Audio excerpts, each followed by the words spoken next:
ఏలియా అక్కడికి వెళ్ళి, ఎందుకంటే ఇశ్రాయేలు దేవుడైన ఆ యెహోవా జీవముతోడు నా మాట ప్రకారము గాక ఈ సంవత్సరములో మంచైనను వర్షమైనను పడదని ప్రకటించను. చూడండి అక్కడ, ఎందుకంటే ఒక శక్తివంతమైనటువంటి రాజు ఉన్నాడు అక్కడ, పరిపాలన చేసేటువంటి రాజు ఉన్నాడు.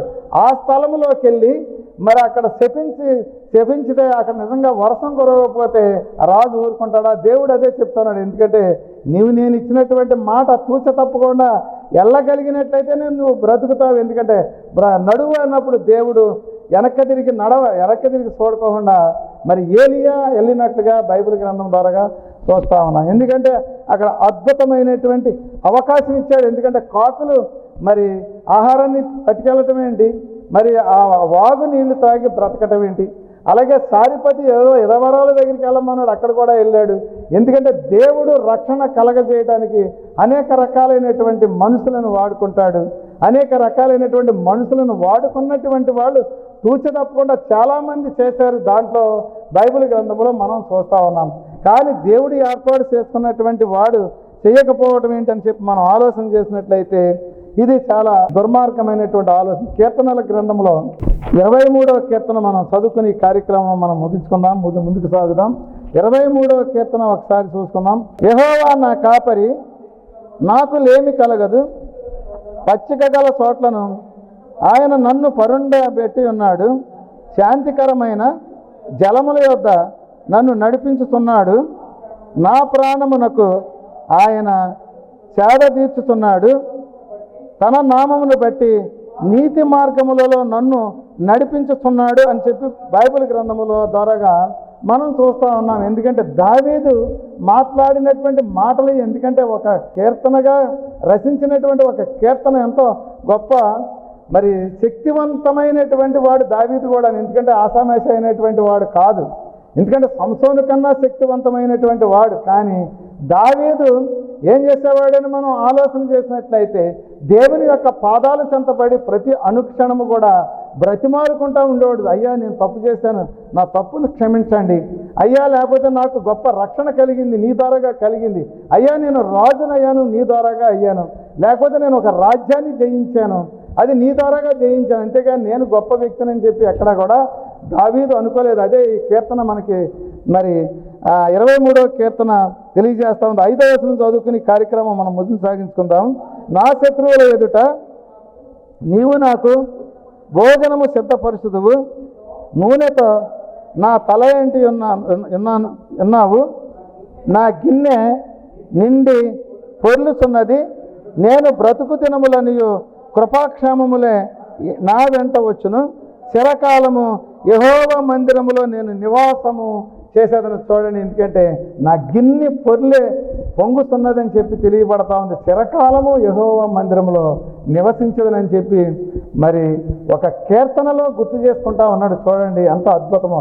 రాజుగా తనకి విశేషమైనటువంటి అధికారం ఉంది, రాజుగా తనకి ఎంతో సుఖించేటువంటి సుఖ భాగములలో మునిగి తేలేటువంటి ఒక అవకాశం ఉంది. కానీ అక్కడ గుర్తు చేసుకుంటా ఉన్నాడు, దేవా నీవు నాకు ఇచ్చినటువంటి గొప్ప ఘనత ఎంతో, ఎప్పుడు కూడా నీ మందిరంలోనే బ్రతికేటువంటి అవకాశం నాకు దయచేవా అని చెప్పి ఒకసారి ఆ మనల్ని మనం ఆలోచన చేస్తున్నావా ఎప్పుడైనా? దేవా నాకు ఈ యొక్క సంపదలని నువ్వే ఇచ్చావా అని చెప్పి నిన్ను నీవు ఆలోచన చేసుకుంటున్నావా? నన్ను నేను ఆలోచన చేసుకుంటున్నాను అంటే మనం చేసుకుంటలేదు, ఎందుకంటే మనపై మనం ఆధారపడి నడుస్తున్నామని చెప్పి బైబిల్ గ్రంథం తెలియజేస్తూ ఉంది. ఏది ఏమైనప్పటికీ కూడా మరి దేవుడిని గుర్తు చేసుకున్నటువంటి వాళ్ళు శాశ్వత జీవాన్ని పొందుతారు. అలాగే దేవుడిని గుర్తెరగనటువంటి వాళ్ళు అనతి కాలంలోనే వారి జీవితాన్ని ముగించుకుంటారని చెప్పి ఇక్కడ సంసోను యొక్క చరిత్ర మనకి తెలియజేస్తూ ఉంది. చూడండి, 16వ అధ్యాయంకి వెళ్ళి న్యాయాధిపతుల గ్రంథంలో కొన్ని మాటలు మనం చూసుకుని ఈ కార్యక్రమం మనం ముగించుకుందాం. తరువాత సంసోను గాజాకు వెళ్ళి ఏసెనొకతిని చూసి ఆమె యొద్ద చేరను. సంసోను అక్కడికి వచ్చనని గాజావారికి తెలిసినప్పుడు వారు మాటు పెట్టి రేపు తెల్లవారిన తరువాత అతని సంపుదమనుకొని పట్టణముల ద్వారముల యొద్ద ఆ రాత్రి అంతయు పొంచి ఉండిరి. చూడండి, ఎందుకంటే యేసు యొద్దకి చేరాడు. అసలు ఏమంటుంది బైబిల్ గ్రంథం, ఏం చెప్తా ఉంది? న్యాయాధిపతి అనేటువంటి వాడు మరి బహుభార్యత్వం నిషేధించాడు. ఎందుకంటే న్యాయాధిపతికి ఒకే ఒక భార్య ఉండాలి. మరి స్వచ్ఛమైనటువంటి భావము కలిగి ఉండాలి.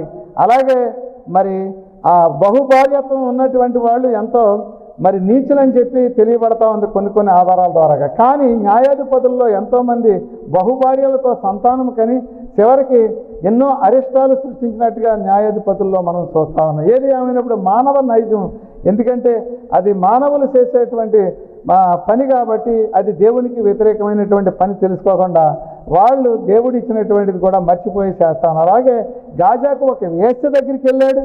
ఆ వేశ్య హావభావాలు ఎలా ఉంటాయో మనకు తెలుసు. ఎందుకంటే మన ఈ లోకంలో ఉన్నటువంటి వేశ్యలు కూడా మనం చూస్తూ ఉన్నాం. మన జీవితంలోనూ ఆ వేశ్యలు చేసేటువంటి పనులు మనకు తెలుసు. కానీ ఆ రోజున ఆ గాజాలో ఉన్నటువంటి వేశ్య ఏం చేస్తుందో ఇక్కడ బైబిల్ గ్రంథంలో మనకి తెలుస్తూ ఉంది. చూడండి, ఇక్కడ బైబిల్ గ్రంథంలో 4వ వచనం చూసుకున్నాం. 16వ అధ్యాయం 4వ వచనం పిమ్మట అతడు సోరేకు లోయలో ఉన్న దెలీలా స్త్రీని మోహింపగా పిరిపీల సర్దారులు ఆమె వద్దకు వచ్చి ఆమెతో, నీవు అతనిని లాలన చేసి అతని గొప్ప బలము దేనిలో ఉన్నదో మేము ఎలాగూ అతనిని గెలవవలెనో తెలుసుకొనుము. మేము అతనిని బంధించి అతని గర్వము అణుపుదము. అప్పుడు మాలో ప్రతివాడును 1000 వెండి నాణెములు నీకు ఇచ్చేదమని చెప్పి. చూడండి, 100 ఎండు నాణ్యాలంటే 1100 ఎండు నాణ్యాలను ఇస్తామన్నారు. ఎందుకంటే 1100 ఎండు నాణ్యాలంటే అవి దరిదాపులుగా 13 కిలోగ్రాములని చెప్పి బైబిల్ గ్రంథం ద్వారా తెలియదు. 13 కిలోల ఎండు ఇస్తానని చెప్పి వాళ్ళు ఆశ చూపించారు. చూడండి, ఒక ఏసకు ఆ రోజులలో ₹1 ₹2 లేకపోతే 1 కాసుకి 2 కాసులకి ఆలయం పడేటువంటి ఆ రోజుల్లో మరి 1100 ఎండు నాణ్యాలు, అంటే 1100 ఎండు నాణ్యాలు ఇస్తానని చెప్పి ఆ రోజుల్లో అనేటప్పటికీ ఆ ఏసే మనోభావం ఎలా ఉందో ఒకసారి ఆలోచించేద్దాం. ఎలాంటి మనోభావం కలిగినటువంటి స్త్రీ దగ్గరికి వెళ్ళాడో మరి సంసోను మనం ఒకసారి చూసుకుందాం.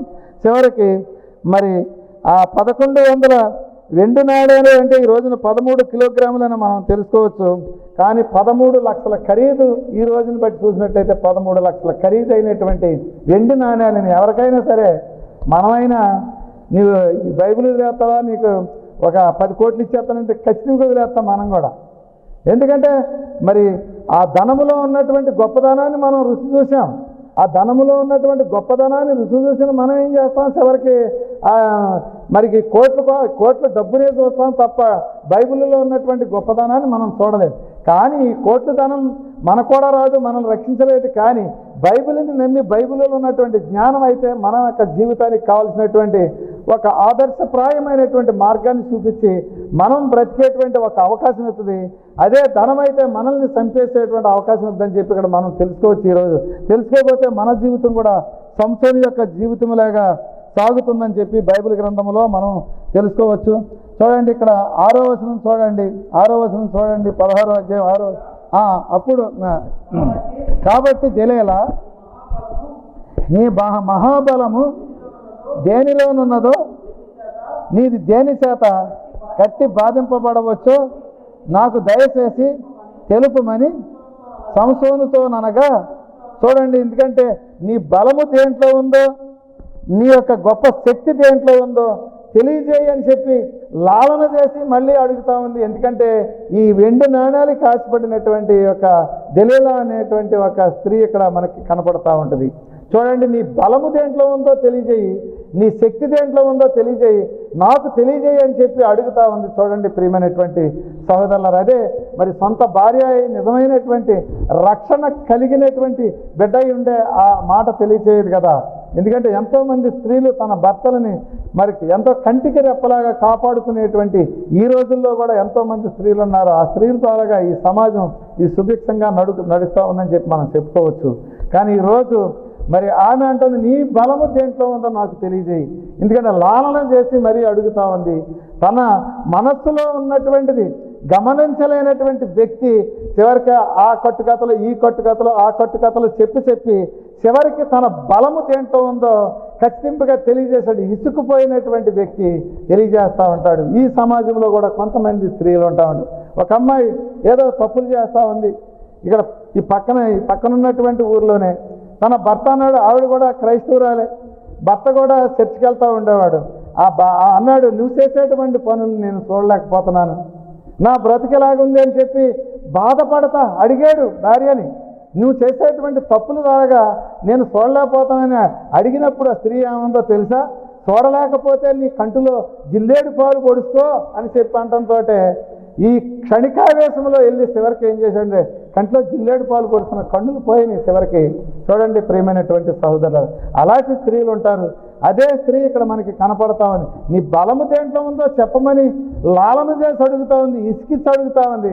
చివరికి ఇసుకుపోయి ఇక సత్య సుఖం, ఎందుకంటే నేనేదో సుఖపడదారని ఇక్కడికి వచ్చాను, కానీ నా జీవితం అంతా మరి అస్తవ్యస్తంగా సాగుతూ ఉంది, నేను సుఖపడేటువంటి స్థితిలో నేను లేను, కాబట్టి నా జీవితం దీనికన్నా సత్యమే మెరుగనేటువంటి ఉద్దేశంతో తన మర్మము తెలియజేసినట్టుగా మనం బైబిల్ గ్రంథం ద్వారా మనం చూస్తూ ఉన్నాము.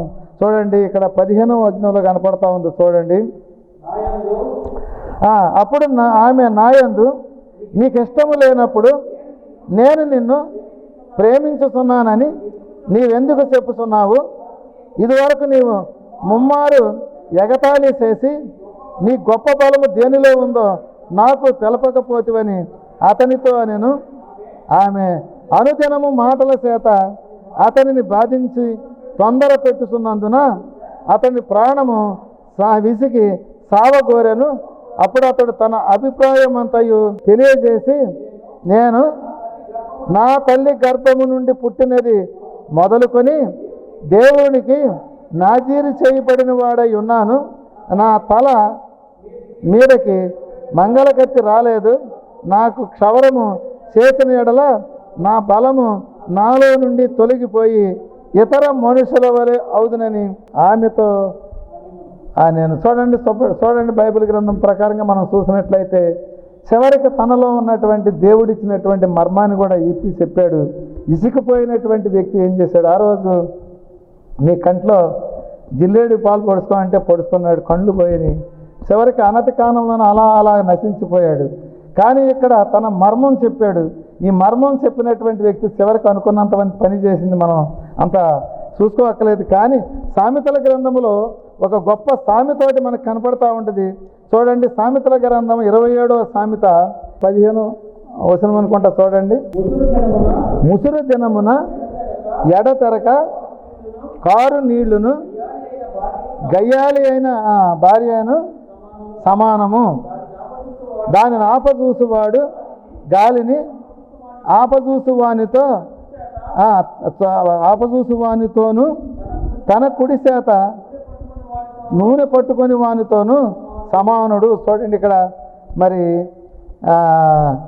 సొలొమోను రచించినటువంటి సామెతలలో తెలియజేస్తా ఉన్నాడు. ఎందుకంటే గయ్యాళి అయిన భార్యతోటి మనం సంసారం చేయడం చాలా కష్టం. ఎందుకంటే ఎడతెరిపి లేకుండా ముసురు కారేటువంటి దినాలలో మనం ఎంత ఎండనైనా భరించగలం, కానీ ఆ సినుకులలో వెళ్ళలేము, ఎందుకంటే చాలా బాధపడుతూ ఉంటాం.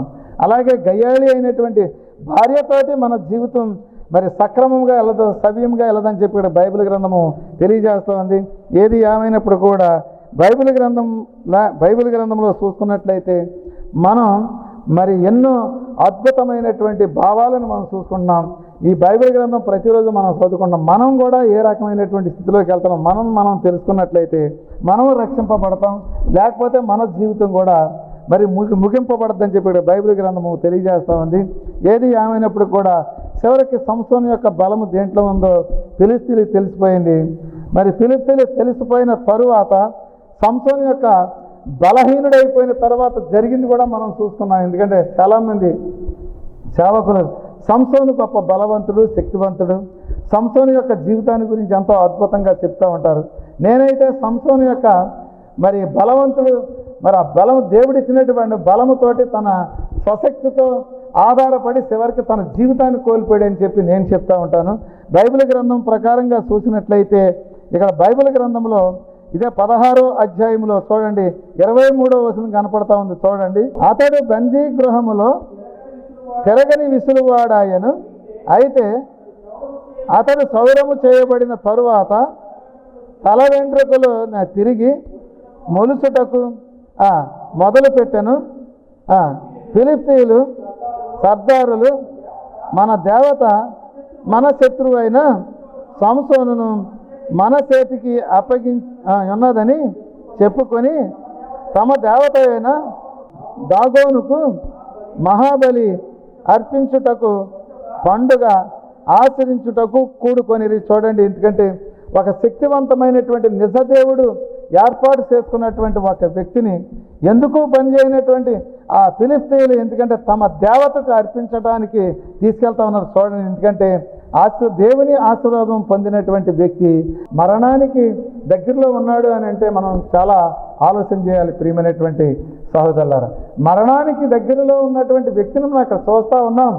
ఎందుకంటే శక్తివంతమైనటువంటి వాడు, ఇజ్రాయేలు ప్రజలను రక్షించగలిగినటువంటి మహోన్నతమైనటువంటి ఒక గొప్ప వ్యక్తిగా ఈ భూమి మీదకి వచ్చినటువంటి వ్యక్తి కండ్లు తీయబడి చివరికి తన బలహీనుడిగా మారిపోయి, ఎందుకంటే చీకటిలో తిరగలు విసిరేటువంటి స్థితికి చేరుకున్నటువంటి వాడు చివరికి ఒక దేవతకి బలి అర్పణ చేయటానికి సిద్ధంగా ఆ ప్రజలు ఉన్నారంటే ఎంత శక్తిహీనుడయ్యాడో మనకి బైబిల్ గ్రంథము తెలియజేస్తూ ఉంది. చూడండి ప్రియమైనటువంటి సహోదరులారా, చాలామంది మరి క్రైస్తవులు ఈ రోజున కూడా అలాగనే ఉన్నారు. ఎందుకంటే క్రైస్తవులు కూడా శక్తిహీనులుగా తయారైపోయి ఎందుకంటే ధనాశలో పడి కొట్టిమిట్టులాడిపోతూ ఈ సువార్త పరిమళాన్ని వెదజల్లేటువంటి బిడ్డలుగా ఉన్నటువంటి వాళ్ళు కూడా ఈరోజు ధనయామోహంలో పడి కొందరు, అలాగే స్త్రీ వ్యామోహంలో పడి కొందరు, అలాగే రకరకాలైనటువంటి సుఖ భోగాలను అనుభవించి చూడండి, ఇక్కడ 27వ వచనం చూసుకున్న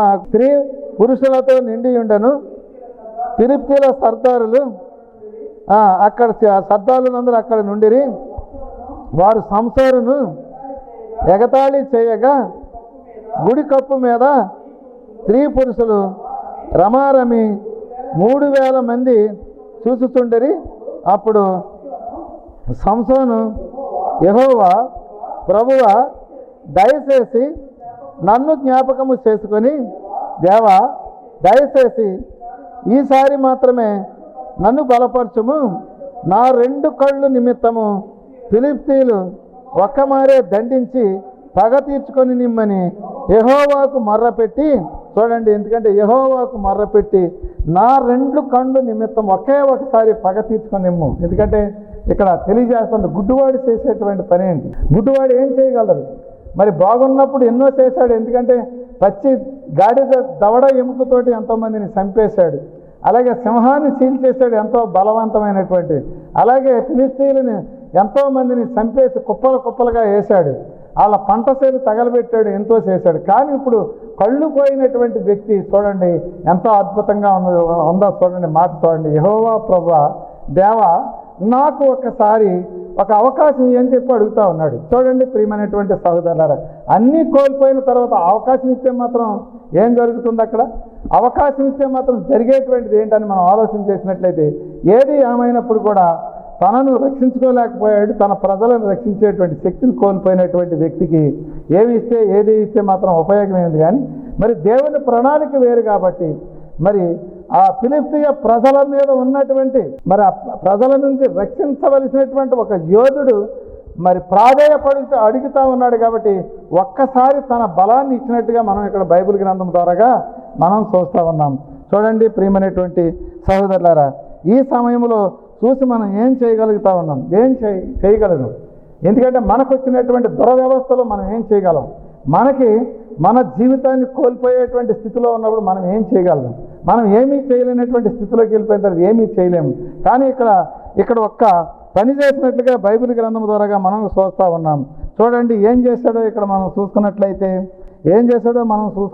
మనకు ఒక అవకాశం మనకి ఇక్కడ కనపడతా ఉంది. చూడండి ఇక్కడ బైబిల్ గ్రంథంలో ఆ గుడికి ఆధారముగానున్న 2 స్తంభములలో ఒకదానిని కుడి చేతను ఒకదానిని ఎడమ చేతను పట్టుకొని నేనును ఫిలిష్తీయులను చనిపోదుము కాక అని చెప్పి ఆ బలముతో వంగినప్పుడు ఆ గుడి ఆ సర్దారుల మీదను దానిలోనున్న జనులందరి మీదను పడిన మరణకాలమున అతడు చంపిన వారి శవముల లెక్కకు జీవితకాలమందు అతడు చంపిన వారి లెక్క కంటే ఎక్కువ ఆయనని చెప్పి తెలియబడతా ఉంది. చూడండి, ఎందుకంటే మరి ఇజ్రాయేల్ ప్రజలను రక్షించేటువంటి యోధుడు ఎంతో మందిని మరి మరి యోధుడిగా ఉండి రక్షించవలసినటువంటి స్థితిలో ఉన్నటువంటి వాడు మరణకాల సమయంలో ఒక 3,000 మంది చంపితే మాత్రం పెద్ద లెక్కే ఉంది.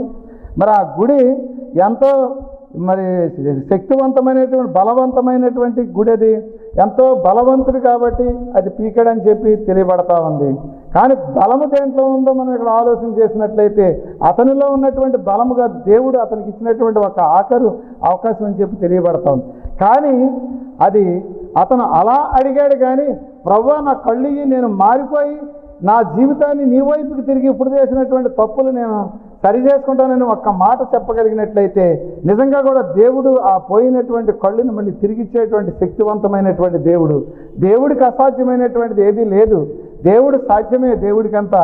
కానీ అది అడగలేనటువంటి స్థితిలో ఉన్నాడు. దేవుడు ఒకవేళ ఇచ్చిన ఇతను కామ విలాసాలతోటి కామాతురత అనేటువంటి కోరికలతోటి మళ్ళీ మరి జీవితాన్ని గడుపుతాడని దేవుడు అవకాశం ఇవ్వదు. చూడండి, అవకాశం ఇస్తాడు. ఎందుకంటే మనలో గొప్ప మరి బలము శక్తి ఉంది. ఎందుకంటే మారగలిగినటువంటి స్థితి ఉందని మనకు కూడా ఖచ్చితంగా అవకాశం ఇస్తాడు. ఎందుకంటే అపోస్తలుడైనటువంటి పౌలు ఒకసారి దమస్కో మార్గంలో వెళ్ళేటప్పుడు, ఎందుకంటే దేవుని ప్రజలను నమ్మేటువంటి వాళ్ళని హింసించడానికి వెళ్ళినప్పుడు, ఎందుకంటే ఒక సమూహాన్ని నడిపించేటువంటి ఒక శక్తివంతుడిగా వెళ్ళినప్పుడు, ఆ ప్రాంతంలోకి వెళ్ళినప్పుడు మిట్ట మధ్యాహ్న కాల సమయంలో దేవుడి యొక్క తేజోవంతమైనటువంటి కాంతిని చూసి అపోస్తలుడైనటువంటి కళ్ళు మాడిపోయినాయి. ప్రియమైనటువంటి సహోదరులరా, పోయినాయి, శుభ్రంగా పోయినాయి. నేల మీద పడి ఏడవటం మొదలుపెట్టాడు. అయ్యా, నేను ఎంతో శక్తివంతమైనటువంటి వాడిని, కానీ ఈరోజు నేను కండ్ల లేని కబోజులాగా అయిపోయాను. నా జీవితం అంతా వ్యర్థముగా మారిపోయింది. నేను ఈ రకమైనటువంటి స్థితిలో ఉండి నా బ్రతికేంటి, ఏమిటి ప్రభు, ఎవరు నీవు అని చెప్పి అడగటం మొదలుపెట్టాడు. చూడండి ప్రియమైనటువంటి సహోదరులారా, ఏడవటం మొదలుపెట్టాడు. కానీ ఒక్కసారి అవకాశం ఇవ్వండి. ఎందుకంటే ఒకసారి మీరు అవకాశం ఇచ్చినట్లయితే మీ రుణం నేను తీర్చుకుంటాను. ఎందుకంటే మిమ్మల్ని ఇప్పటి వరకు నేను హింసించాను, మీ సేవకులను హింసించాను, కానీ నీ సేవకుడిగా నేను మారిపోతాను. చూడండి ఎంత అద్భుతమైనటువంటి మాట. ఒక తీర్మానం చేసుకున్నాడు. ఎందుకంటే నేల మీద పడి తీర్మానం చేసుకున్నాడు. నడవలేనటువంటి స్థితిలో ఉన్నటువంటి వాడి తీర్మానం చేసుకున్నాడు. ఆ తీర్మానం చేసుకున్నటువంటి వాడిని దేవుడు ఒకసారి ఆలోచన చేశాడు. చూడండి ప్రియమైనటువంటి సహోదరులారా, ఆలోచన చేసి అద్భుతమైనటువంటి అవకాశం ఇచ్చాడు. అపోస్తలుడైన పౌలు కళ్ళు మాడిపోయినటువంటి కళ్ళలో ఉన్నటువంటి ఆ పొరలను ఒకేసారి మరి కిందకి ఊడిపడి చివరికి చూపు పొందటం మొదలుపెట్టాడు అన్న దేవుడి ప్రణాళిక. చూడండి, దాన్ని ఈరోజు ప్రపంచ దేశాలంతటికీ కూడా సువార్త ఎందుకు అందింది అని అంటే అపోస్తలుడైనటువంటి పౌలు చేసినటువంటి త్యాగం అని చెప్పి మనం చెప్పుకోవచ్చు. ఈ సువార్త మన వరకు అందడానికి గల కారణం ఏంటంటే మరి పౌలు చేసినటువంటి త్యాగం. పౌలు ఎనలేనటువంటి సువార్త చేశాడు, సావటానికి కూడా అంగీకరించాడు. చివరికి మరి శిరచ్ఛేదనం చేయబడ్డాడని చెప్పి తెలియబడతా ఉంది. చివరికి చనిపోయాడు. చనిపోయినప్పుడు కూడా ఆ పౌలు చరిత్ర మనం ఈ రోజు ఇంత అద్భుతంగా చెప్పుకుంటా ఉన్నాము. ఎందుకంటే ప్రపంచ దేశాలు ఖండాంతర సువార్త ప్రకటించి దేవుని యొక్క గొప్ప ఘనతను మరి సమాజానికి సర్వ మానవాళికి ప్రకటించినటువంటి వ్యక్తిగా కూడా మనం చూసుకుంటా ఉన్నాం. ఈరోజు పౌలు యొక్క గొప్ప చరిత్రను మనం చూసుకుంటా ఉన్నాం. చూడండి ప్రియమైనటువంటి సహోదరులారా, ఒక్కసారి అవకాశం ఫిలిప్పియ జనాలను నేను పగ తీర్చుకుంటానన్నప్పుడు దేవుడు ఒకే ఒక అవకాశాన్ని ఇచ్చాడు. నువ్వు చేయన్నప్పుడు, ఎందుకంటే ఆ గుడి 2 స్తంభాలని పట్టుకుని ఓపటం మొదలుపెట్టాడు. కానీ ఇప్పటికి మళ్ళీ మరి ఇలాంటి మరి శక్తివంతమైనటువంటి బిల్డింగ్లు అయితే సంవత్సరం కాదు కదా, అంతకన్నా పెద్దవాడైనా పడటానికి వీలేదు. కానీ అది దేవుడు చేయవలసిందే తప్ప మానవుడు చేయలేడు. కానీ ఆ రోజులలో ఉన్నటువంటి కట్టడానికి ఉన్నటువంటి గొప్పదనం ఏంటంటే ఆ 2 స్తంభాల ఆధారం మీద ఉన్నటువంటి ఒక ఆలయాన్ని ఎప్పుడైతే తన బలముతోటి శక్తితోటి మరి ఊపటం మొదలుపెట్టాడో లయ తప్పింది. ఆ లయ తప్పినటువంటిది ఒకసారి కుప్పగూలిపోయి చివరికి సర్వ మానవాళి, అక్కడ ఉన్నటువంటి మానవాళి నశించింది. 3,000 మంది నశించారు. ఆ నశించినటువంటి వ్యవస్థ మనం ఈరోజు చూస్తున్నాం. ఏది ఏమైనప్పుడు కూడా ఇశ్రాయేలు ప్రజలకి రక్షణ కలిగిందా అంటే కలగలేదు. సంసోను యొక్క జీవితంలో ఇశ్రాయేలు ప్రజలకి రక్షణ కలగజేయకుండా అయిపోయాడని చెప్పి బైబిల్ గ్రంథము తెలియజేస్తా ఉంది. చూడండి 30వ వచనం చదువుకునే కార్యక్రమం మనం ముందుకు సాగించుకుందాం. 31వ వచనం చదువుకున్నప్పుడు అతని స్వజనులు అతని తండ్రి ఇంటి వారందరూ కూడి అతనిని మోసుకొని వచ్చి జోర్యాకును ఎఫ్రాయిముకును మధ్యనున్న అతని తండ్రి అయిన మనోహ సమాధిలో అతనిని పాతిపెట్టిరి. అతడు 20 సంవత్సరములు ఇజ్రాయేలుకు అధిపతిగా ఉండెను. అతను జీవితకాలం అంతా కూడా ఇజ్రాయేలుకి అధిపతిగా ఉండాలని చెప్పి ఆశించాడు దేవుడు. కానీ 20 సంవత్సరాలంటే తన యవనకాల ప్రాయం 25 సంవత్సరాలు అయి ఉండొచ్చు. 45 సంవత్సరాలనే జీవితం ముగింపబడింది. చివరికి చూడండి ప్రియమైనటువంటి సహోదరులారా, అతను చేసినటువంటి తప్పులు, తన తల్లిదండ్రులు చేసినటువంటి తప్పులు, మరి చేసినటువంటి తప్పుల ద్వారాగా చివరికి కామాతురత కలిగినటువంటి వాడిగా ఈ బైబిల్ గ్రంథంలో మనకి కనపడతా ఉంటాడు. ఎంతో శక్తివంతమైనటువంటి నాయకుడిగా ఉన్నప్పుడు కూడా శక్తిహీనుడిగా మరి మనకి కనపడతా ఉంటాడు. చివరికి కండ్లు తీయబడినవి, చివరికి తన ప్రాణాన్ని కూడా కోల్పోయాడు. ఇజ్రాయేలు ప్రజలకి రక్షణ కలగలేదు. చూడండి అక్కడ బైబిల్ గ్రంథం ద్వారా చూసినట్లయితే, బైబిల్ గ్రంథం కింద చెప్తా ఉంది 17వ అధ్యాయంలో చూసినట్లయితే 6వ వచనంలో చూసుకుందాం. ఆ దినములలో ఇజ్రాయేలుకు రాజు లేడు, ప్రతివాడును తన ఇష్టానుసారముగా ప్రవర్తించుచు వచ్చను. చూడండి, ఇజ్రాయేలుకు రాజు లేడు, ప్రతివాడును తన ఇష్టానుసారముగా ప్రవర్తించుతున్నట్లుగా బైబిల్ గ్రంథం మనకి పరిచయం చేస్తుంది. ఇక్కడి నుంచి రాజు లేనటువంటి రాజరకం, దాన్ని ఎవరు పూర్తి చేయగలుగుతారు? ఇజ్రాయేల్ ప్రజలను రక్షణ కలిగించేటువంటి వాళ్ళు ఎవరున్నారు అని చెప్పి మనం వెతికినా ఇక్కడ కనపడతలేదు. ఎన్నో సంవత్సరాలు జరిగిపోయింది. చివరికి బైబిల్ గ్రంథంలో మనం చూసినట్లయితే ఇజ్రాయేల్ ప్రజలకి రక్షణ మాత్రం కలగలేదని చెప్పి ఇక్కడ మనకు తెలియబడతాం. చూడండి ప్రియమైనటువంటి సహోదరులారా, ఇక్కడ ఇజ్రాయేల్ ప్రజలకి రక్షణ లేదు, కానీ ఇజ్రాయేల్ ప్రజలకి రక్షణ కలిగించటానికి దేవుడు ఏర్పాటు చేసుకున్నటువంటి ఒక ప్రణాళిక ఎంతో గొప్పది. అతని తల్లి ద్వారాగా ఏర్పాటు చేసినటువంటి ఒక ప్రణాళిక ఎంతో గొప్పదని చెప్పి బైబిల్ గ్రంథం తెలియజేస్తూ ఉంది. సమూయేలు ద్వారాగా చెదిరిపోయినటువంటి ఇజ్రాయేలునందరినీ కూడా రక్షణ మార్గంలో నడిపించినట్టుగా మనం ఎదురు చూస్తూ ఉంటాం. అలాగే దావీదు ఇజ్రాయేల్ ప్రజలకు రక్షించి 12 గోత్రాల వారికి రాజుగా పరిపాలన చేసేటువంటి ఒక గొప్ప శక్తిని దేవుడు ఇచ్చాడు. అది దావీదు ఇజ్రాయేల్ ప్రజలను రక్షించేటువంటి శక్తివంతుడిగా ఉన్నాడని చెప్పి మనం బైబిల్ గ్రంథం ద్వారా తెలుసుకోవచ్చు. మనం ఈరోజు ఈ రకంగా కొన్ని మాటలు మనం మాట్లాడుకున్నాం. ఈ మాటలలో ఎంతవరకు సత్యమా అసత్యమా అని తెలుసుకుంటే బైబిల్ గ్రంథం ఎంతో అతీతమైనటువంటిది, శక్తివంతమైనటువంటిది.